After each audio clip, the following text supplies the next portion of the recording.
Hello friends, welcome to our channel. Friends, మనకి జిల్లా కోర్టులలో ఖాళీగా ఉన్నటువంటి క్లర్క్ అలాగే కోర్ట్ అటెండర్కి సంబంధించినటువంటి జాబ్స్కి ఒక కొత్త నోటిఫికేషన్ అయితే రిలీజ్ అయింది. ఈ జాబ్స్కి సంబంధించి సెలక్షన్లో మీకు ఎటువంటి ఎగ్జామినేషన్ ఏమీ లేదు, ఎటువంటి అప్లై ఫీజు కూడా లేదు. మీరు ఏ జిల్లా వాళ్ళైనా సరే ఈ నోటిఫికేషన్కి అప్లై అయితే చేసుకోవచ్చు.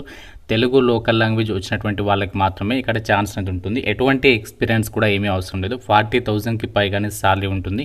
7th క్లాస్ నుంచి డిగ్రీ పాస్ అయినటువంటి వాళ్ళందరికీ కూడా ఇక్కడ అవకాశం ఉంటుంది. ఈ వీడియోలో మీకు జాబ్స్కి సంబంధించి ఫుల్ డీటెయిల్స్ అండ్ అలాగే ఎలా అప్లై చేయాలి, సెలక్షన్ ప్రాసెస్ ఎలా ఉంటుంది, అన్ని డీటెయిల్స్ని క్లియర్గా చెప్తాను. అండ్ అలాగే ఈ జాబ్స్కి సంబంధించి మనకి జిల్లాల వారీగా నోటిఫికేషన్స్ అనేవి రిలీజ్ చేస్తున్నారు. కాబట్టి మీరు ఏ జిల్లా నుంచి ఒక కోర్టు జాబ్స్ గురించి వెయిట్ చేస్తున్నారు అనేది, సో డెఫినెట్గా మీ డిస్ట్రిక్ట్ నేమ్ అనేది కామెంట్ చేయండి. మీకు తప్పనిసరిగా మీ జిల్లాకి సంబంధించి జాబ్స్ రాగానే వెంటనే అప్డేట్ అయితే చేస్తాను. కాబట్టి మర్చిపోకుండా ప్రతి ఒక్కరు కూడా వీడియోని లైక్ చేసి మీ జిల్లా నేమ్ అనేది కామెంట్ అయితే చేయండి. ఇప్పుడు మనము ఫుల్ డీటెయిల్స్ అయితే చూద్దాం. ఒక గుడ్ న్యూస్, గవర్నమెంట్ జాబ్స్కి సంబంధించి మీరు ప్రిపేర్ అవుతున్నట్లయితే మాత్రం మన ఛానల్కి సంబంధించి ఆర్కే లాజిక్స్ యాప్లో ఏంటి అంటే మీకు అన్ని రకాల గవర్నమెంట్ జాబ్ ఎగ్జామ్స్కి సంబంధించి ఆన్లైన్లో క్లాసెస్ అయితే ప్రొవైడ్ చేస్తున్నాము. బ్యాంక్, రైల్వే, ఆర్ఆర్బీ, ఎస్ఎస్సి అన్ని రకాల పోటీ పరీక్షలకి సంబంధించి ఇందులో మీకు క్లాసెస్ అయితే అవైలబుల్లో అయితే ఉన్నాయి.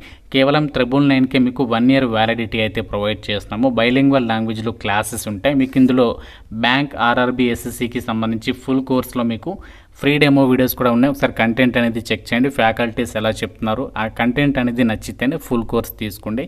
సో మీకు యాప్ లింక్ డిస్క్రిప్షన్లో పిన్నెడ్ కామెంట్లో ఇస్తాను, ఒకసారి చెక్ చేయండి. ఈ యొక్క రిక్రూట్మెంట్ నోటిఫికేషన్కి సంబంధించి ఏదైతే జిల్లా కోర్టులకి సంబంధించి నోటిఫికేషన్ ఉందో ఈ యొక్క రిక్రూట్మెంట్కి మనము ఎలా అప్లై చేయాలంటే ఆఫ్లైన్ ప్రాసెస్. అంటే మనము అప్లికేషన్ ఫామ్ అనేది నోటిఫికేషన్లోనే 4th పేజీలో అప్లికేషన్ ఫామ్ ఇచ్చారు. ఈ ఫామ్ అనేది మీరు ప్రింట్అవుట్ అయితే తీసుకోవాలి. సింగిల్ పేజీ ఉంది. సో దీన్ని మీరు ప్రింట్అవుట్ తీసుకొని అప్లికేషన్ ఫామ్ కంప్లీట్గా ఎటువంటి మిస్టేక్స్ లేకుండా జాగ్రత్తగా అప్లికేషన్ ఫామ్ అనేది ఫిల్ చేసేసి వాళ్ళు ఇచ్చినటువంటి అడ్రస్కి అయితే పంపించాలి. ఈ అప్లికేషన్ ఫామ్ అనేది మీరు మీ దగ్గరలో ఉన్నటువంటి నెట్ సెంటర్ కానీ, సో లేదు అంటే మీ యొక్క ఏరియాలో ఉన్నటువంటి మీ సేవకి వెళ్ళి కానీ ప్రింట్అవుట్ తీసుకోండి. సో తీసుకున్న తర్వాత ఇక్కడ రీసెంట్గా దిగినటువంటి కలర్డ్ పాస్పోర్ట్ సైజ్ ఫోటోగ్రాఫ్ అనేది అతికించండి. మీరు స్టాపుల్ పిన్ అయితే చేయదు, అతికించండి గమ్తోటి. సో తర్వాత ఏంటి అంటే ఇక్కడ మీరు ఈ అప్లికేషన్ ఫామ్లో మీ డీటెయిల్స్ అన్నీ కూడా రాసేసేయండి. ఫస్ట్ మీ యొక్క ఫుల్ నేమ్ అనేది సర్నేమ్తో సహా రాయండి. తర్వాత ఫాదర్ నేమ్, ఒకవేళ మీరు ఉమెన్ అయితే మీ యొక్క హస్బెండ్ నేమ్ అనేది రాసేసేయండి. తర్వాత date of birth, next age. So age వచ్చేసి July 1, 2025 వరకు ఎంతనో అది మెన్షన్ చేయాలి. తర్వాత caste and next gender. So next nationality అంటే ఇండియన్. తర్వాత రిలీజన్ అంటే మీరు హిందువా, ముస్లిమా, ఆ విధంగా కంప్లీట్గా అప్లికేషన్ ఫామ్లో మీ డీటెయిల్స్ అన్ని రాసేసి, సో ఫైనల్గా ఇక్కడ మీరు సిగ్నేచర్ ఆఫ్ అప్లికెంట్ అంటే మీ సైన్ అనేది ఇక్కడ పైన పెట్టేసేయండి. పెట్టేసిన తర్వాత డేట్ వచ్చేసి మీరు ఏ రోజైతే అప్లికేషన్ పంపిస్తున్నారో ఆ డేట్, తర్వాత ఎక్కడి నుంచి పంపిస్తున్నారు, సో మీ యొక్క విలేజ్ నేమ్ అనేది రాసిస్తే అప్లికేషన్ అనేది కంప్లీట్ అవుతుంది. సో దీంతో పాటు మనము ఏమేమి డాక్యుమెంట్స్ని అటాచ్ చేయాలనేది ఇక్కడ నోటిఫికేషన్లో వాళ్ళే క్లియర్గా ఇచ్చారు. సో అటెస్టెడ్ కాపీస్ అని చెప్పేసి ఇచ్చారు కదా. సో ఈ యొక్క అన్ని డాక్యుమెంట్స్ అంటే మీ క్వాలిఫికేషన్కి సంబంధించి xerox copies, date of birth ప్రూఫ్కి సంబంధించి అంటే 10th మెమో సరిపోతుంది. తర్వాత caste, employment registration card. So మీ జిల్లాకి సంబంధించి ఎంప్లాయ్మెంట్ రిజిస్ట్రేషన్లో ఎవరైతే రిజిస్ట్రేషన్ చేసుకుంటారో సో చేసుకున్న వాళ్ళు ఆ యొక్క రిజిస్ట్రేషన్ కార్డుకి సంబంధించి ఆ యొక్క జిరాక్స్ కాపీ అటాచ్ చేయండి. చేసుకున్న వాళ్ళు అవసరం లేదు. సో తర్వాత మీరు లోకల్ క్యాండిడేటా, నాన్ లోకల్ క్యాండిడేటా అని చెప్పేసి దానికి రిలేటెడ్గా మీరు రెసిడెన్షియల్ సర్టిఫికేట్ అనేది అది కూడా పెట్టేసేయండి. సో తర్వాత ఏంటంటే మీరు సెల్ఫ్ అడ్రస్డ్ ఎన్వలప్ కవర్ కూడా తీసుకోవాలి పోస్ట్ ఆఫీస్లో. సో వాళ్ళు ఏంటి అంటే అక్కడ ఇస్తారు సెల్ఫ్ అడ్రస్డ్ ఎన్వలప్ కవర్ పైన 25 రూపీస్కి సంబంధించి పోస్టల్ స్టాంప్ అనేది అతికించాల్సి అయితే ఉంటుంది. సో ఈ విధంగా మీరు అప్లికేషన్ ఫామ్ అనేది కంప్లీట్గా ఫిల్ చేసేసిన తర్వాత సో ఇక్కడ ఇచ్చినటువంటి జిరాక్స్ కాపీస్ ఉన్నాయి కదా, ప్రతి జిరాక్స్ కాపీ మీద కూడా అటెస్టేషన్ చేయాలి. సో అటెస్టేషన్ అంటే మీరు గెస్టెడ్ ఆఫీసర్ తోటి అటెస్టేషన్ చేయించండి. లేదు అనుకుంటే మీ సొంతంగా మీ సిగ్నేచర్ అనేది పెట్టేస్తే సరిపోతుంది. అయితే ఇక జాబ్స్కి సంబంధించి ఏజ్ లిమిట్ విషయానికి వచ్చినట్లయితే September 1, 2025 వరకు మీకు మినిమం ఏజ్ 18 years అయితే ఉండాలి. మ్యాక్సిమం ఏజ్ ఏమో జనరల్ అభ్యర్థులు అయితే ఓసీ వాళ్ళు 34 years వరకు, ఎస్సీ, ఎస్టీ, బీసీ, ఈడబ్ల్యూఎస్ వాళ్ళైతే 39 years వరకు, పీడబ్ల్యూడీ వాళ్ళైతే మాత్రం 44 years వరకు కూడా అప్లికేషన్స్ పెట్టుకోవడానికి ఛాన్స్ అనేది ఉంటుంది. ఈ నోటిఫికేషన్ ద్వారా భర్తీ చేసినటువంటి వేకెన్సీస్ ఏంటి అంటే హెడ్ క్లర్క్ అలాగే ఆఫీస్ సబార్డినేట్కి సంబంధించి వేకెన్సీస్ని రిక్రూట్మెంట్ చేస్తున్నారు. హెడ్ క్లర్క్ ఉద్యోగాలకి మీరు ఏదైనా విభాగంలో గ్రాడ్యుయేషన్ అనేది కంప్లీట్ చేస్తే సరిపోతుంది, అప్లికేషన్ అనేది చేసుకోవచ్చు. ఆఫీస్ సబార్డినేట్ ఉద్యోగాలకైతే 7th క్లాస్ పాస్ అయినా అప్లై చేసుకోవచ్చు, 10th క్లాస్ వాళ్ళు కూడా అప్లై అయితే చేసుకోవచ్చు అనమాట.